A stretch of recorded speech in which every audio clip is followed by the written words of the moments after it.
Welcome to our channel. Joshi Dhaka 91 channel पर आपका स्वागत है। कृपया इस चैनल को सब्सक्राइब करें, लाइक करें और अपने सुझाव दें। इस चैनल को आपके सपोर्ट की आवश्यकता है, प्लीज़ इसे सब्सक्राइब करें। कल हमने कर लिया था प्रेजेंट परफेक्ट कंटिन्यूस टेंस, यानी प्रेजेंट के जो चारों भाग थे वो हमने कर लिए। प्रेजेंट इंडेफिनिट हो गया, प्रेजेंट कंटिन्यूस हो गया, प्रेजेंट परफेक्ट हो गया और प्रेजेंट परफेक्ट कंटिन्यू हो गया। जिसने वे वीडियो नहीं देखी तो ये वीडियो सर्च करके देख सकते हैं। तो आज का हमारा टॉपिक है पास्ट टेंस का भाग, past indefinite tense. Past tense में पहला जो हमारा पार्ट है, पहला जो टाइप है वो पास्ट इंडेफिनिट टेंस है। इसके पहचान की बात कर लेते हैं। इसकी जो पहचान है वो है था, थे थे और थी थी, लिया था, दिया था, गया था। तो ये क्या है? ये पास्ट इंडेफिनिट टेंस की पहचान हो गई। इसके बाद हम चलते हैं इसके यूज के ऊपर। यानी इसमें जो यूज होता है वो होता है वर्ब की सेकंड फॉर्म और डिड प्लस वर्ब की फर्स्ट फॉर्म। यानी सिंपल सेंटेंस के अंदर हम किसका प्रयोग करते हैं? सिंपल सेंटेंस में तो हम करते हैं वर्ब की सेकंड फॉर्म, क्योंकि पास्ट का जो सिंपल भाग होता है, पास्ट इंडेफिनिट में जो सिंपल सेंटेंस होता है उसमें केवल हम सेकंड फॉर्म का प्रयोग करते हैं। इसमें हेल्पिंग वर्ब की आवश्यकता नहीं होती। और ये होता है डिड प्लस फर्स्ट। इंटेरोगेटिव व नेगेटिव सेंटेंस के लिए किसका प्रयोग होता है? डिड प्लस फर्स्ट फॉर्म का प्रयोग होता है। तो डिड के साथ सेकंड नहीं आएगी, क्योंकि डू की सेकंड डिड है, डिड के साथ हमेशा फर्स्ट फॉर्म ही आती है। ये बात ध्यान में रखनी है। और जो सिंपल सेंटेंस है इसका पास्ट इंडेफिनिट का, तो इसमें वर्ब की सेकंड फॉर्म का प्रयोग करेंगे। और बात रही डिड की, तो इसमें सिंगल सब्जेक्ट सिंगुलर हो, चाहे प्लूरल हो, चाहे आई हो, कुछ भी हो, तो हमें डिड का ही प्रयोग करना है। सिंगुलर सब्जेक्ट, प्लूरल सब्जेक्ट, चाहे आई हो, यानी सब्जेक्ट कोई भी हो, इसमें हम डिड का प्रयोग करेंगे और उसके साथ वर्ब की फर्स्ट फॉर्म का ही प्रयोग करेंगे। और सिंपल सेंटेंस में हम वर्ब की सेकंड फॉर्म, और इसमें हेल्पिंग वर्ब की आवश्यकता नहीं होगी। आगे चलते हैं सिंपल सेंटेंस। सिंपल सेंटेंस की बात करें तो सिंपल में पहले तो होगा सब्जेक्ट, उसके बाद में वर्ब की सेकंड फॉर्म और फिर ऑब्जेक्ट। मैंने पहले बताया था आपको, इसमें हेल्पिंग वर्ब की आवश्यकता नहीं होती। इस सिंपल में हमें सब्जेक्ट के बाद वर्ब की सेकंड फॉर्म लगानी है और उसके बाद ऑब्जेक्ट का प्रयोग करना है। इसके बाद चलते हैं आगे एग्जाम्पल के ऊपर। दी कैट। दी कैट क्या है? हमारे पास सब्जेक्ट है, इसके बाद में वर्ब की सेकंड फॉर्म लगानी है। तो वर्ब की सेकंड फॉर्म हमारे पास क्या है? किल की सेकंड फॉर्म किल्ड है, ये वर्ब की सेकंड फॉर्म। ए रैट क्या है? इसमें ऑब्जेक्ट है, यानी दी कैट किल्ड ए रैट। तो दोबारा से बता देता हूँ, सब्जेक्ट प्लस वर्ब की सेकंड फॉर्म प्लस ऑब्जेक्ट। तो दी कैट क्या है? हमारे पास सब्जेक्ट हो गया, उसके बाद सेकंड फॉर्म यानी किल्ड है, और ऑब्जेक्ट क्या है? ए रैट। अब अगले एग्जाम्पल पर चलते हैं। He worked in PNB bank, यानी उसने पीएनबी बैंक में कार्य किया। तो मैंने इसका जो पहचान भी बताई थी आपको, लिया था, किया था, दिया था, ये भी इसकी पहचान होती है। तो शुरू में देख लेते हैं। ही क्या है? हमारे पास सब्जेक्ट है, उसके बाद क्या है? वर्ब की सेकंड फॉर्म, और फिर इन प्रीपोजिशन होती है, और पीएनबी क्या है? ये ऑब्जेक्ट है। ये बात ध्यान में रखनी है कि सब्जेक्ट होता है पास्ट इंडेफिनिट के सिंपल सेंटेंस में, और उसके बाद वर्ब की सेकंड फॉर्म का प्रयोग करते हैं, और उसके बाद ऑब्जेक्ट होता है। आगे चलिए। I never took drugs. Never तो नेगेटिव स्थिति दर्शाने के लिए प्रयोग हुआ है। आई क्या है? इसमें आई इसमें सब्जेक्ट है, इसके बाद ये तो नेगेटिव पोजीशन दर्शाने के लिए हुआ है, और ये टेक की सेकंड फॉर्म टुक है, और ये ऑब्जेक्ट है। ठीक है, ये सब्जेक्ट हो गया और उसके बाद हम क्या करते हैं, वर्ब की सेकंड फॉर्म और फिर ऑब्जेक्ट। आगे चलते हैं।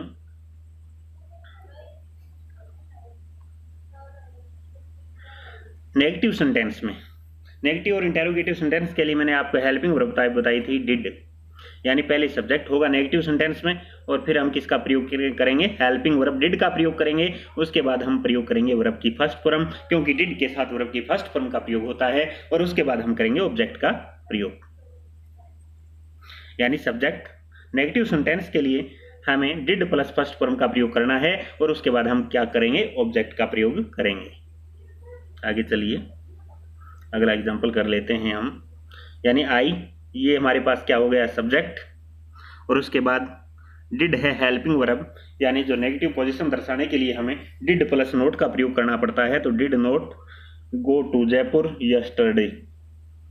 जयपुर क्या है हमारे पास, ऑब्जेक्ट है, ये फर्स्ट फॉर्म है, वर्ब की मेन वर्ब है, डिड हेल्पिंग वर्ब है, टू क्या है, प्रीपोजिशन जो इसके साथ ऑब्जेक्ट के साथ लगती है, और ये यस्टरडे यानी ईटीसी, ये जो एडवर्ब्स हैं ये यस्टरडे है। इसके बाद हम चलते हैं, he did not try the best. तो ही क्या है हमारे पास, सब्जेक्ट है, इसके बाद डिड क्या है, हेल्पिंग वर्ब है, डिड के साथ नोट का प्रयोग किया, नेगेटिव पोजीशन दर्शाने के लिए डिड नोट का प्रयोग करते हैं हम। फिर ट्राई फर्स्ट फॉर्म, डिड के साथ फर्स्ट फॉर्म लगती है, और आगे ये ऑब्जेक्ट हो गया। आगे इंटेरोगेटिव सेंटेंस कर लेते हैं हम। इंटेरोगेटिव में आप सभी को पता है, हमने पहले सेंटेंस में पहले जो टेंस किए थे उन्होंने भी किया था कि जो हेल्पिंग वर्ब है वो पहले लगती है।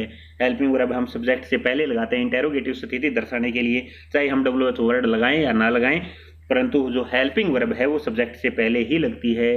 उसके बाद हम क्या करते हैं, सब्जेक्ट का प्रयोग करते हैं। उसके बाद हम क्या प्रयोग करते हैं, वर्ब की फर्स्ट फॉर्म का प्रयोग करते हैं, क्योंकि did plus subject plus verb की फर्स्ट फॉर्म लगती है। डिड के साथ हमेशा वर्ब की फर्स्ट फॉर्म ही आती है, और हम इसके बाद में क्या प्रयोग करते हैं, ऑब्जेक्ट का प्रयोग करते हैं। आगे देखिए, did you any chocolate, did you any chocolate, यहां पर हैव कर लेना।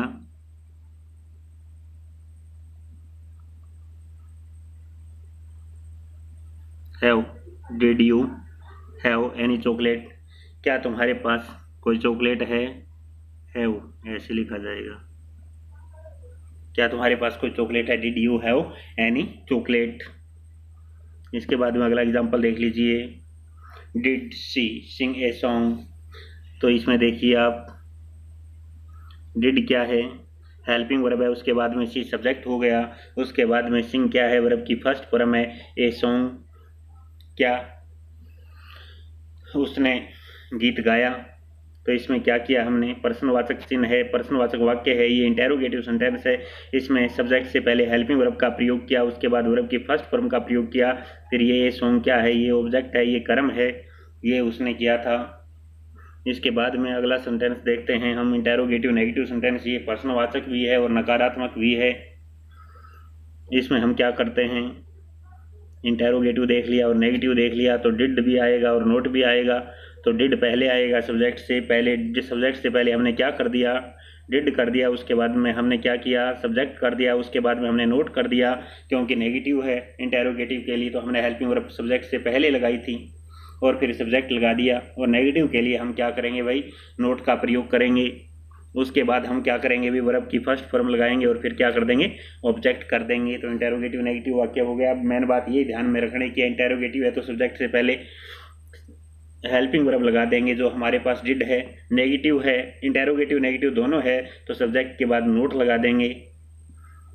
ठीक है, आगे एग्जाम्पल कर लेते हैं। एग्जाम्पल में देखो, हेल्पिंग वर्ब पहले, फिर सब्जेक्ट आ गया हमारे पास, ही क्या है, सब्जेक्ट है, नोट नेगेटिव है तो हमने नोट लगाना पड़ेगा। उसके बाद में डिड के साथ वर्ब की फर्स्ट फॉर्म आती है, तो पहले वर्ब की फर्स्ट फॉर्म है। उसके बाद में क्रिकेट क्या है हमारे पास, ऑब्जेक्ट है, दी होल डे, ये एडवर्ब होती है। इसके आगे चलिए अगला एग्जाम्पल देख लेते हैं, did they not meet you yesterday. ये एडवर्ब हो गई यस्टरडे। तो डिड क्या है, हेल्पिंग वर्ब है जो कि इंटेरोगेटिव वाक्य में हम सब्जेक्ट से पहले लगाते हैं। और ये दे क्या है, दे हमारे पास है सब्जेक्ट और नेगेटिव है, इंटेरोगेटिव नेगेटिव दोनों है, तो डिड दे नोट लगा दिया। फिर वर्ब की फर्स्ट फॉर्म मीट वर्ब की फर्स्ट फॉर्म होती है और ये यू ऑब्जेक्ट है और ये एडवर्ब्स है। तो did they not meet you yesterday, क्या वे कल तुमसे मिले, तो प्रश्नवाचक नहीं मिले, क्या तो वे कल तुमसे नहीं मिले। तो हम इसमें क्या है, इंटेरोगेटिव भी है और नेगेटिव भी है। आगे चलते हैं। Y did he not come back, Y did he not come back, तो इसमें ये बात दर्शाने के लिए मैंने एग्जांपल दिया था कि WH वर्ड आए या ना आए, परंतु जो हेल्पिंग वर्ब है वो सब्जेक्ट से पहले लगेगी। यानी WH वर्ड आए या ना आए, जो हेल्पिंग वर्ब है वो सब्जेक्ट से पहले लगेगी, तो ही ये इंटेरोगेटिव बन पाएगा। तो वाई डिड आगे क्या है, ये सब्जेक्ट है ही, उसके बाद में नेगेटिव दर्शाने के लिए हमें नोट लगाना पड़ा। तो he why did he not come back, come हमारे पास वर्ब की फर्स्ट फॉर्म है, डिड के साथ वर्ब की फर्स्ट फॉर्म आती है हमेशा। इसके बाद आगे चलते हैं रूल की तरफ। रूल तब काम आते हैं जब हमारे एग्ज़ाम के अंदर खालिस्तान यानी जो वर्ब भरनी आती हैं, तो हमें कई बार ट्रांसलेशन नहीं करनी आती भी है तो समझ नहीं पाते, परंतु कुछ नियम होते हैं, कुछ वर्ड दिए होते हैं, उनको देखकर हम अवश्य ही पहचान जाते हैं कि इसमें हम कौन सी वर्ब की फॉर्म भरनी है, कौन सा टेंस प्रयोग होगा। इसलिए रूल देख लीजिए। रूल में देखिए एडवर्ब्स या एडवर्ब परहेज होते हैं, जैसे लास्ट नाइट है, लास्ट वीक है, लास्ट ईयर है, लास्ट मंथ है, दी डे बिफोर यस्टरडे, दी डे बिफोर ईयर भी कर सकते हैं, दी डे बिफोर मंथ भी कर सकते हैं। यानी ये देख लीजिए, the day before yesterday, ago, long ago और डे बैक। दोबारा देख लीजिए, last night, last week, last year, last month, the day before yesterday, ago, long ago, day back. इनके साथ हम किसका प्रयोग करेंगे, हम करेंगे वर्ब की सेकंड फॉर्म या डिड प्लस फर्स्ट फॉर्म का प्रयोग, यानी कहने का मतलब पास्ट इंडेफिनिट टेंस का प्रयोग करेंगे। दोबारा से बता देता हूँ, यानी एडवर्ब्स या एडवर्ब परहेज जैसे last night, last week, last year, last month, day, the day before yesterday, long ago, ago, day be back, तो इनके साथ हम पास्ट इंडेफिनिट टेंस का प्रयोग करेंगे। कहने का मतलब वर्ब की सेकंड फॉर्म या डिड प्लस फर्स्ट फॉर्म का प्रयोग करेंगे। आगे देख लेते हैं। आई हमारे पास क्या है, सब्जेक्ट है, तो I met him few days back, तो फ्यू डेज आ गया इसमें। तो फ्यू डेज के साथ हम किसका प्रयोग करते हैं, फ्यू डेज बैक, बैक मिल गया इसमें, डे बैक मैंने ये लिखा रखा है, डे बैक को तो किसका प्रयोग करेंगे हम, वर्ब की सेकंड फॉर्म का प्रयोग करेंगे या पास्ट इंडेफिनिट टेंस का प्रयोग करेंगे। हमारे पास डे बैक है, तो I met him few days back, तो इसमें हम किसका प्रयोग करेंगे, सेकंड फॉर्म का, जो कि हमने यहाँ पर सेकंड फॉर्म का प्रयोग किया है। मीट की सेकंड फॉर्म मेट होती है। आगे चलिए अगला एग्जाम्पल देख लेते हैं, अगला रूल देख लेते हैं। ये हमारे पास रूल है भाई, to express a past habit, यानी भूतकाल की आदत व्यक्त करने के लिए, भूतकाल की आदत है वो व्यक्त करने के लिए हम किसका प्रयोग करेंगे, पास्ट इंडेफिनिट टेंस का प्रयोग करेंगे या वर्ब की सेकंड फॉर्म या डिड प्लस फर्स्ट फॉर्म का प्रयोग करते हैं। देख लीजिए आगे, when I was at Hisar, जब मैं हिसार रहता था, यानी पीछे की बात बताई है, भूतकाल की बात बता दी कि जब मैं हिसार रहता था। I always goat up at 5 in the morning and went for a walk, तो मैं हमेशा 5 बजे उठा करता था। हमारे पास ये क्या है, गोट, यानी सेकंड फॉर्म का प्रयोग हुआ है, गोट up at 5 in the morning and went for a walk, और मैं सैर के लिए जाया करता था। यहाँ भी second form go went gone second form का प्रयोग हुआ है, यहाँ भी गोट अप, यानी भूतकाल की आदत दर्शाने के लिए हमें वर्ब की सेकंड फॉर्म यानी पास्ट इंडेफिनिट टेंस का प्रयोग करना है। When I was at Hisar, जब मैं हिसार रहता था, हिसार था। I always goat up at 5 in the morning, मैं सुबह 5 बजे उठा करता था। And went for a walk, और सैर के लिए जाता था।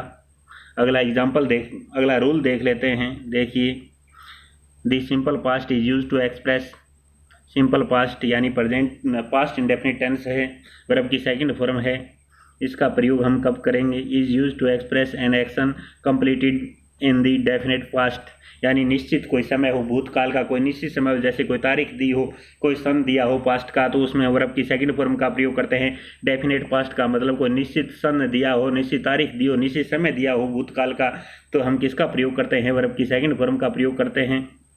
यानी वर्ब डिड प्लस वर्ब की फर्स्ट फॉर्म का भी प्रयोग कर सकते हैं। सिंपल है तो हम वर्ब की सेकंड फॉर्म का प्रयोग करते हैं। यानी पास्ट इंडेफिनिट टेंस का प्रयोग होगा। देख लो, इसमें निश्चित सन दिया है, निश्चित सन दिया है इन 1985, तो I came to this city in 1985, यानी मैं आया टू दिस सिटी यानी इस शहर में, इन 1985 यानी 1985 में इस शहर में मैं आया था।